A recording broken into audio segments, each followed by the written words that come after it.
Enquiry வந்துருந்துச்சு.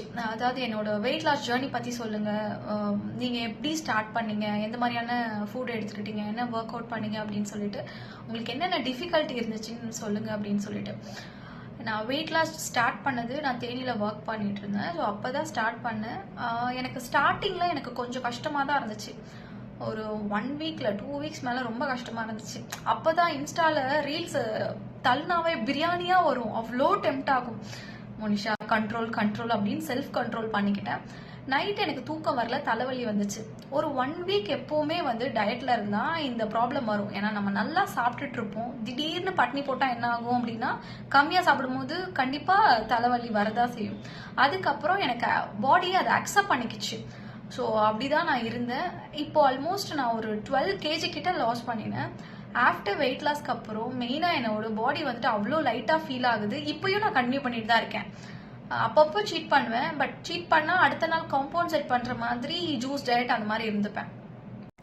இதுதான் நான் வெயிட் லாஸ் பண்ணுறதுக்கு முன்னாடி எடுத்த பிக்கு. ஆல்மோஸ்ட் 58 kg இருந்தேன். இன்னும் கொஞ்ச நாள் போனால் 60 கிலோ தொட்டிருப்பேன். ஸோ இதுக்கு மேலே மோனிஷா நீ விட்ட அப்படின்னா ஆண்டி ஆகிடுவேன் அப்படின்னு நானும் மனசுக்குள்ளே நினச்சிக்கிட்டேன். ஸோ அப்படி தான் ஸ்டார்ட் பண்ணுது. நான் எஸ்பெஷலி மெயினாக பிளாங்க் பண்ணுவேன். ஏன்னா எனக்கு கொஞ்சம் பெல்லி ஃபேட் அதிகம். ஸோ அதை ரெடியூஸ் பண்ணுறதுக்காக பிளாங்க் டெய்லியும் பண்ணுவேன். அது எனக்கு நல்லா ஒர்க் அவுட் ஆச்சு. 3 செட்ஸ் பண்ணுவேன், 1 மினிட்க்கு ஹோல்டு பண்ணுவேன். அதுக்கப்புறம் நான் த்ரெட்மில்லில் நடப்பேன். டெய்லியுமே த்ரெட்மில் நடப்பேன். அது வந்து ஒரு 1 hour நடப்பேன். ஸோ மார்னிங் டைம் இருந்தால் மார்னிங், இல்லை ஈவினிங்னா ஈவினிங். இந்த ஜேர்னியெல்லாம் தேனியில் நான் ஒர்க்கில் இருக்கும் போது நான் பண்ணது. மோஸ்ட் ஆஃப் எனக்கு பப்பாயா ரொம்ப பிடிக்கும். ஸோ பப்பாயா எடுத்துப்பேன். எஸ்பெஷலி டின்னருக்கு பப்பாயோட முடிச்சுப்பேன். மார்னிங் பிரேக்ஃபாஸ்ட்டுக்கு வந்து நட் ஜூஸ் எடுத்துப்பேன், without sugar and without milk. இதுவே நல்லா எனக்கு ஃபில்லிங்காக இருக்கும். இது வந்து பார்த்தீங்கன்னா கினோவா ரைஸு.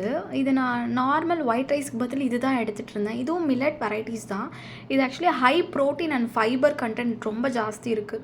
நல்லா ஃபில்லிங்காக இருக்கும். ஃபஸ்ட்டு 2 days எனக்கு கஷ்டமாக இருந்துச்சு, அதுக்கப்புறம் ரொம்ப நல்லா பிடிச்சிருந்துச்சு. ஸோ இது தான் எடுத்துக்கிட்டேன். அதுக்கப்புறம் வெஜிடபிள்ஸு, பப்பாயா எனக்கு ரொம்ப பிடிக்கிறதுனால பப்பாயா எடுத்துக்கிட்டேன். நான்வெஜ்ஜும் சாப்பிடுவேன், ஆனால் அதோட ஃபோட்டோஸ் நான் எதுவும் எடுக்கலை.